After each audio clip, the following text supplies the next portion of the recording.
So gestures with the iPad are very important. How you touch the screen can make a difference in your workflow and different things you can do on the iPad. I'm going to show a couple of tricks with the keyboard and some hand gestures right now.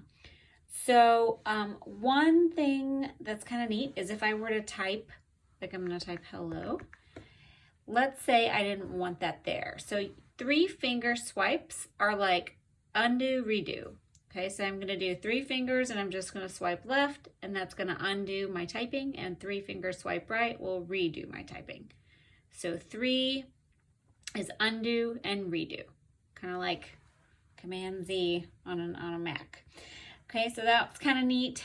The other thing that you can do is, like most people know that you can kind of like tap to select, and then you can grab the blue dots to select more.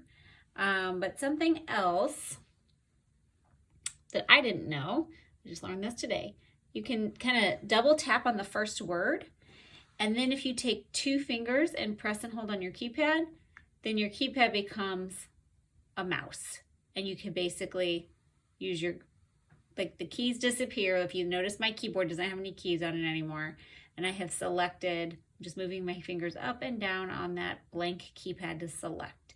So that I thought was kind of interesting.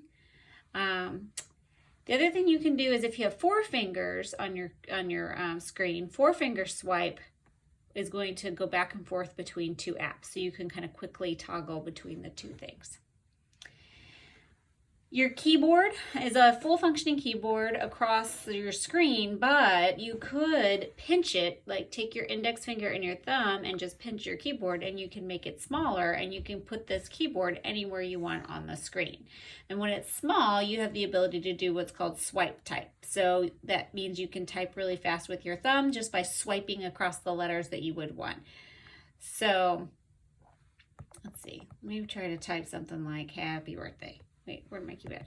Oh no, come back, okay. Let's see.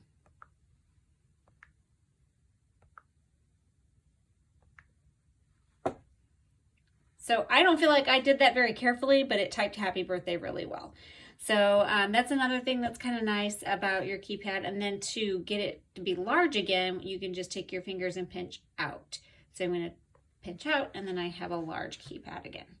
So again, gestures, really important on the iPad because it can just change like how you do things on the screen.